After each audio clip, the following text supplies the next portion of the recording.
Bucks, what do you got for us this morning? I've themed it this morning, Kano. So I'm going to talk about big forwards and team predictions going forward into the year. So the relationship between those two, looking at predictions and trying to work out what teams are going to go well and who's going to be top 8, bottom 4. It always interests me. It's nearly impossible to do for some teams, especially when there's wild fluctuations in what they're capable of. And I think the big forwards are a part of it. The first team I'm going to go to is Port Adelaide and Charlie Dixon. I'm not fearful for Port Adelaide's form or their prospects this year relating to Charlie Dixon's availability the way that I would have been in the last 5 years, for instance. I think that they now have players that can come in and replace, and they've had to deal with him away often enough that they can actually buffer his loss if he's not there. I think Ollie Lord really stood up. I like him as a young player, and I think he can be a beacon for the down-the-line kick. I think he can compete really well. In his short time, he's shown enough.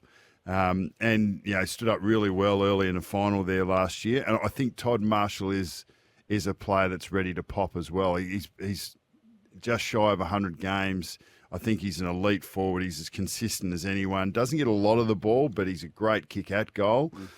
So I don't have any fears for Port Adelaide if Charlie Dixon isn't available. Yeah, Georgiades back.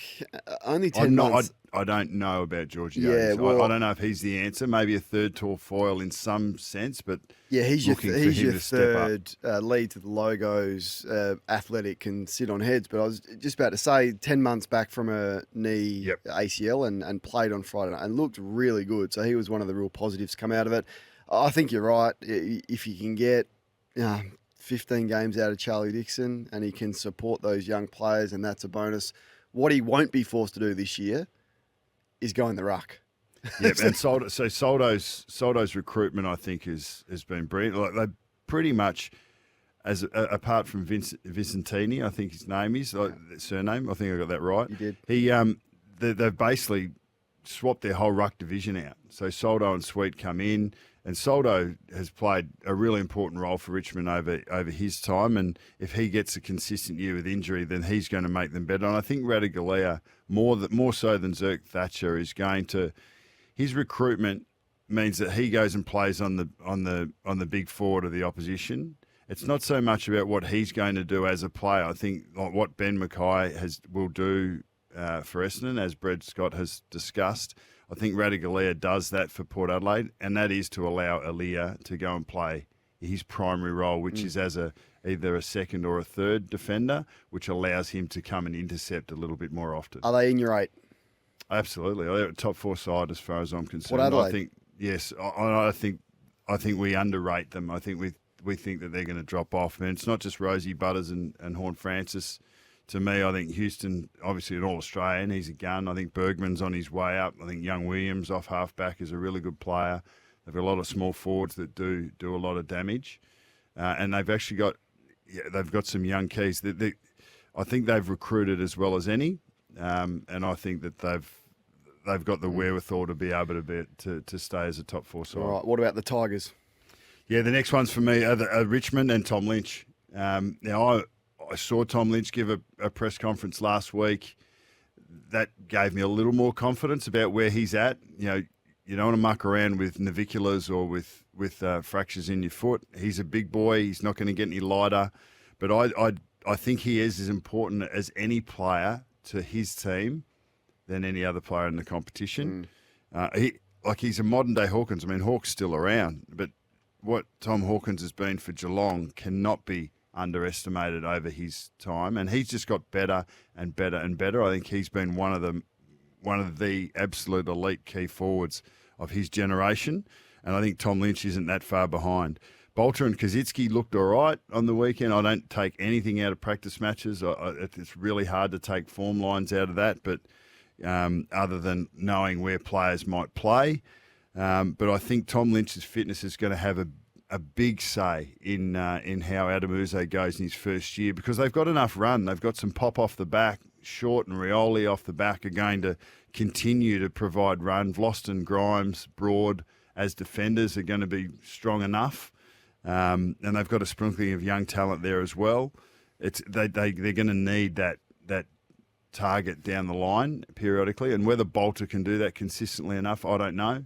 Whether Kazitsky can fill that void, but Tom Lynch there for 16 to 18 games is going to make a massive difference compared to 5 or 6. Yeah, so no team's fortunes rely around availability more so than Richmond. They have the history of a lot of their good players get injured often. And is that going to change now as they continue to age? Probably not. So Tom Lynch, 1 out of the last 6 seasons, has played 20-plus games. He's now 31. He's had surgery, and he wasn't running on grass until a month or so ago. So to sit here and go, I'm confident that Tom Lynch can play 18 games this year, I think you'd be a little bit crazy to say that because he's 31, he's got a significant injury history, and he's done no pre-season. Too. Yeah, he doesn't know how to stay put. Correct. So that is unrealistic. To think that Dion Prestia is going to just front up and not do 3 hammies this year is delusional. To think that Grimes is not going to ping a calf multiple times this year is probably the same. But if they get all of those players miraculously through, then you're probably looking at finals. But I just, over the course of the last 4, 5, 6 seasons, no team has more soft tissue injuries. That's just gut feel. I haven't looked at the numbers clearly than the Tigers, and I think that will probably be the case again this year. So you do have fears, not like Port Adelaide with Dixon, with Lynch. Yeah, I see that differently. Right. What about the Saints? The third one, I thought this one would rile you up. I didn't realise the second one would. But Max King and St Kilda only played 11 games last year for 28 goals. So and technically only played 10. He was injured really early in one and looked like that was a season ender.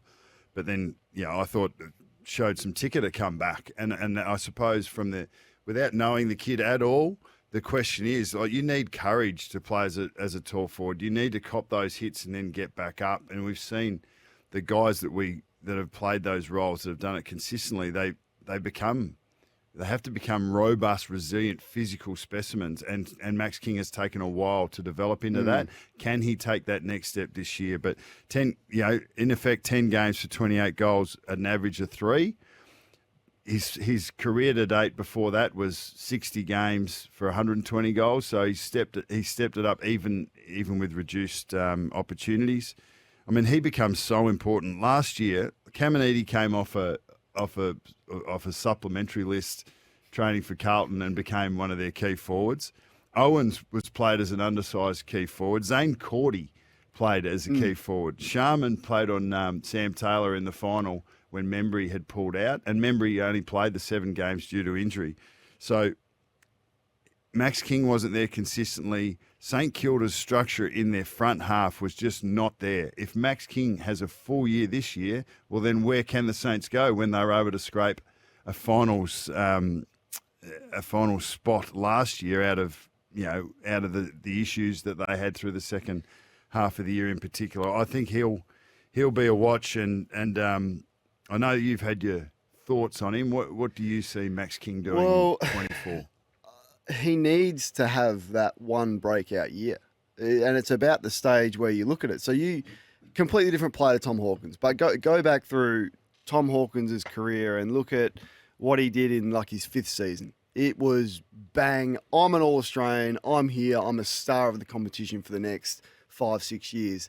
And a lot of key forwards, some come on quicker, like Nick Riewoldt comes on straight away and bang, he's a star. But a lot of them take a fair time. This is a huge year for Max King, so I'm glad you brought it up.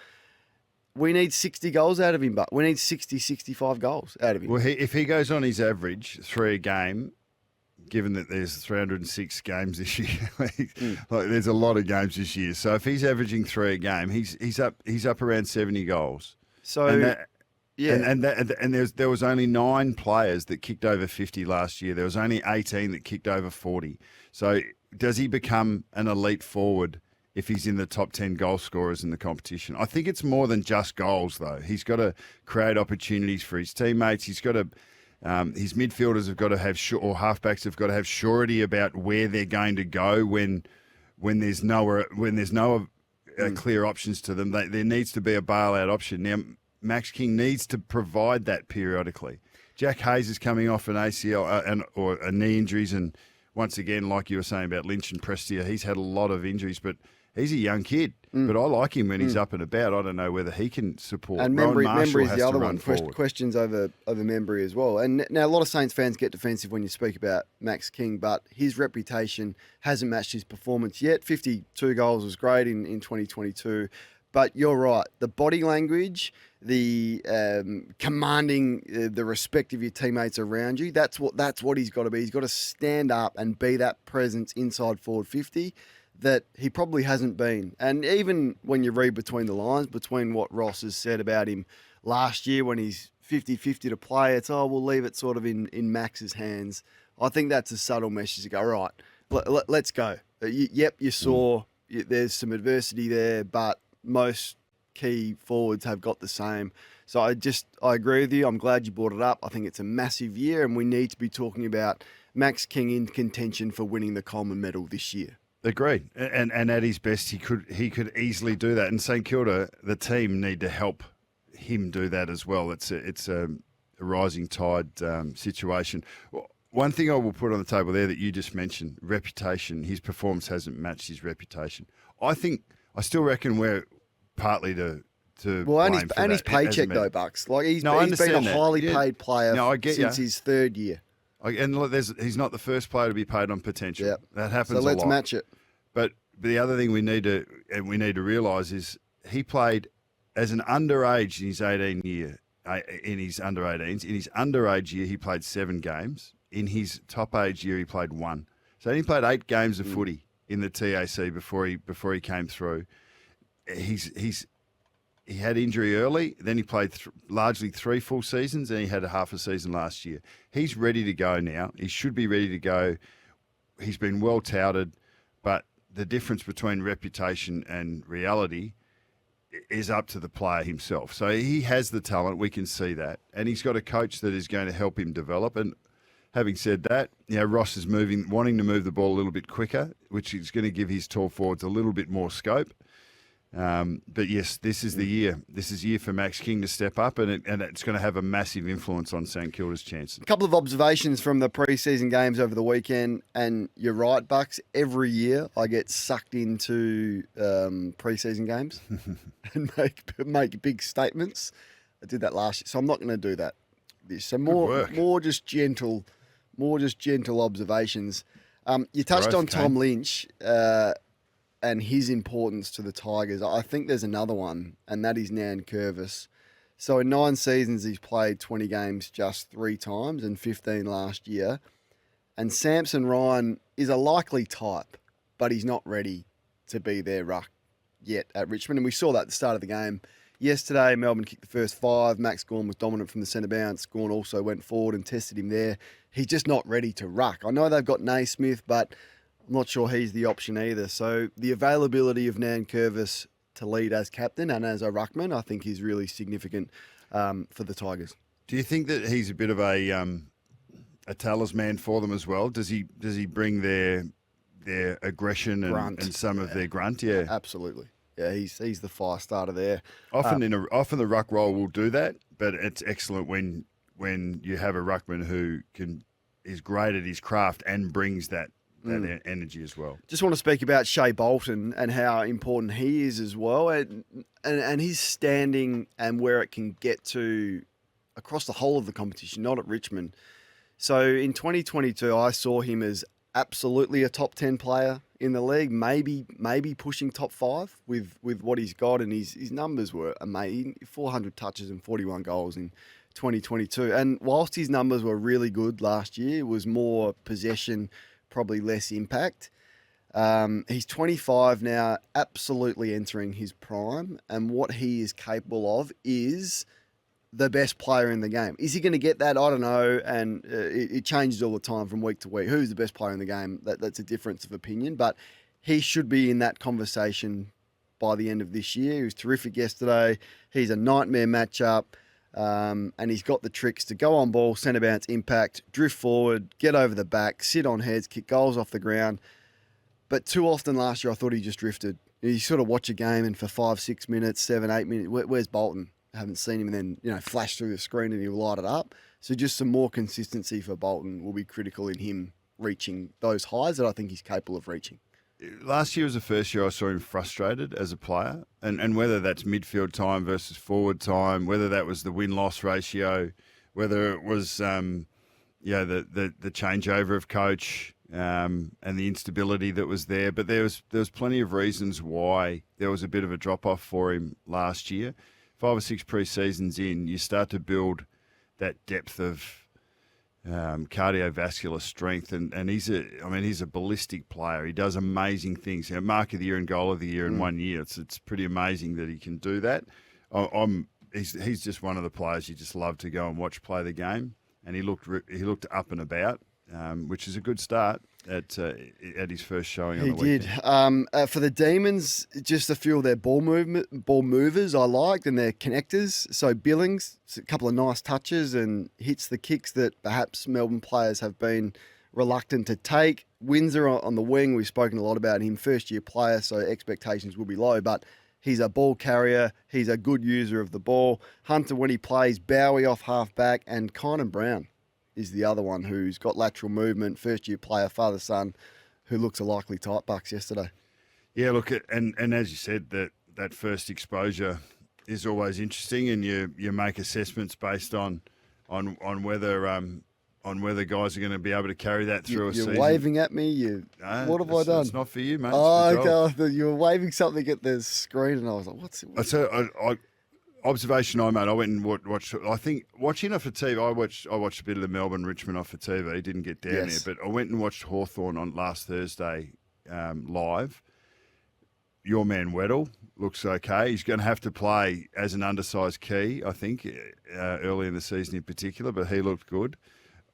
Watson was. I know that you and Kingy came back and gave you his feedback. But so, what was your over under for how many goals he can kick? I set the over and under at 36. Well, I'm taking the unders on that. Yeah, I know. That's not saying he's not. Kingy took the unders as well, and it was probably higher.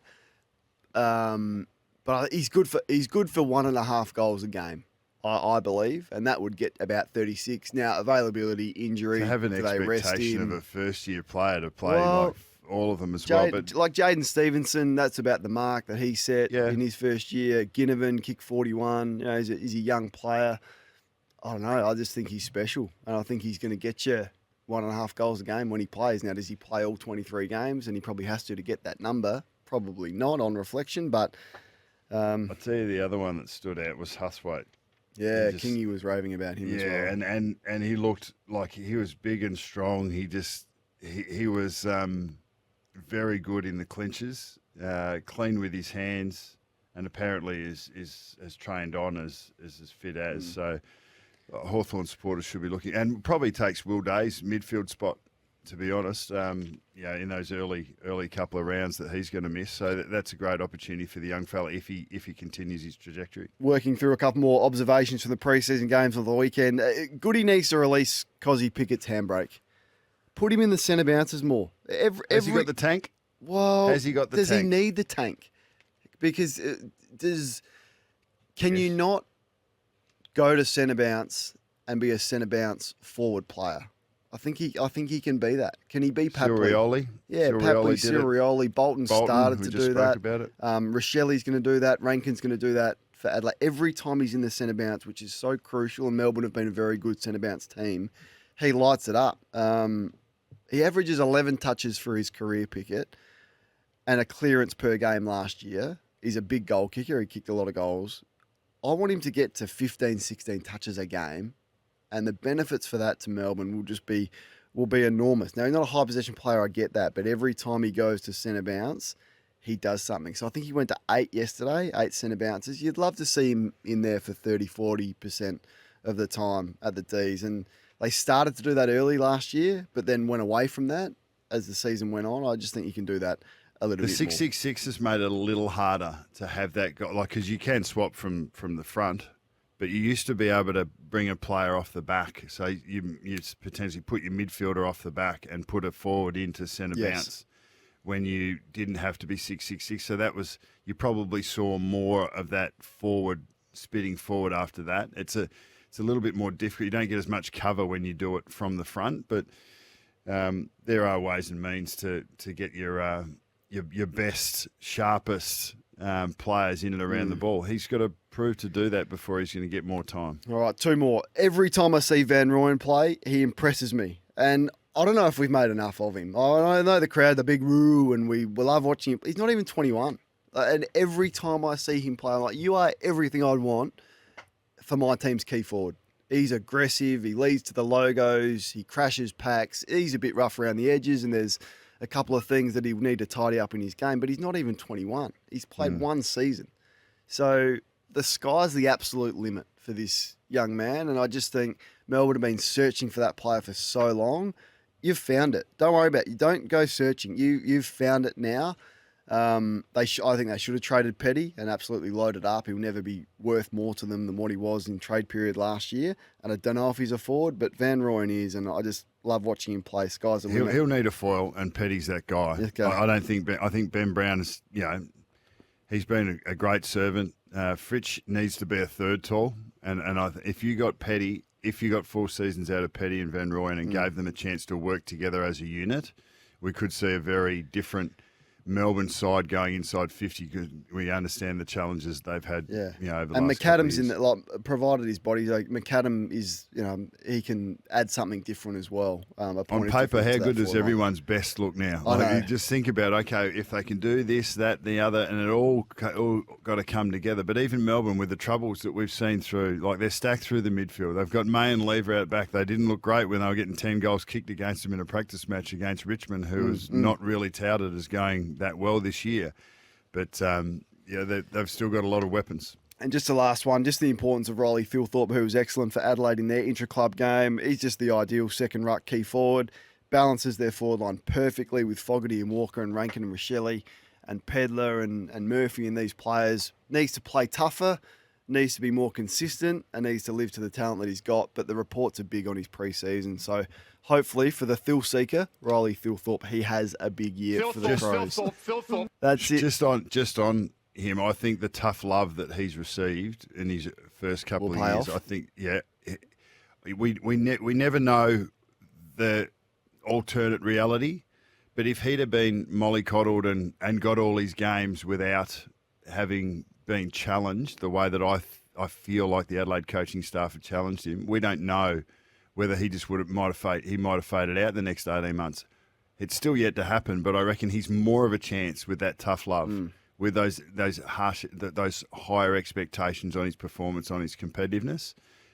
I hope he comes through, and I hope the Adelaide coaching staff get rewarded by making those calls. Bucks, I wanted to speak to you about a couple of players that may just break out this year and were players who will enhance their reputation. So at the end of this season, we're talking about them in a completely different light than what we are right now. You mentioned Angus Sheldrick last week from Sydney, and that took off, actually.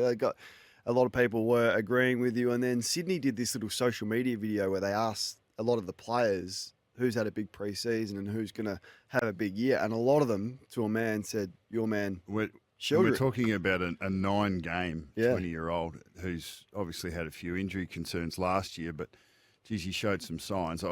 And if his teammates think that he's thereabouts and they're prepared to put him on the block, he's obviously had a great pre-season. Oh, well, especially with all the young stars around him at Sydney, like they're everywhere. So who else you got? I thought, okay, well let's tap into this a bit more. Who else do you identify? I've avoided the easy one. So this was the homework you gave me. But so Sheldrick was one. I mean, there's Humphrey, O'Callaghan, Mitch Owens, Philippou, but I think they're guys that. I mean, I could say Sheasel. You could do all that, but I've picked three.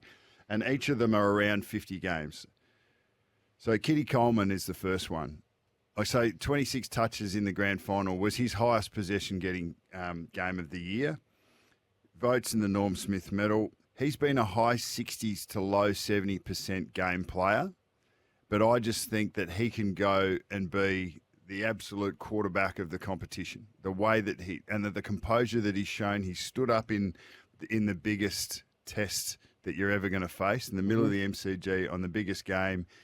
And I reckon that will help him propel his confidence and belief in himself, I suppose. He's got great composure. I like it. He's a scalper with his left foot. He's young too. And I think he can just go from strength to strength. Second one I've got is Sam Durham at Essendon. So he's played 49 games. He won't be a high possession getting player, but he's a high impact player.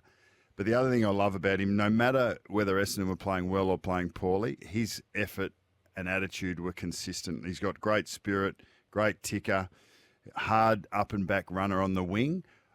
There's been talk of Nick Martin going to halfback because Dersma coming to the wing. I suspect that we'll see Durham as an inside mid. He's one of their best runners.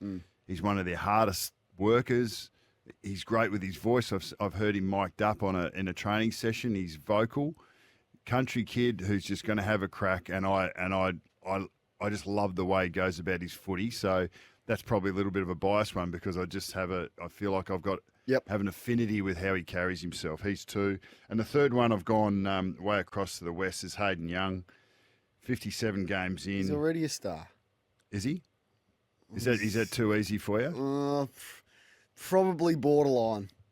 All right. Well, I'll go to another. If you don't like that, I'll go Miles Bergman. Yeah, is the other one I had. I like both. Both of them 57 games. Both of them are halfbacks, but I think they'll become more. I think Bergman up on a wing. I think he's like a Nick Haynes type that can do it in the air and on the ground. But Young went into the midfield, tagged Lachie Neale for a half and had 18 touches and then faded. Has he prepared as a midfielder? I think Freo are going to have a really interesting year with where they go. But Hayden Young's a watch for me and Miles Bergman. So there's 4 for you, mate. Kitty Coleman, Durham, the obvious one with Young and Miles Bergman. Bucks 4 breakout players for me. Luke Pedler at Adelaide, Mac Andrew. Yeah. He's going to be something else. And Ollie Henry is going to explode for Geelong. Pedler's one of my favourites. Could easily put him in.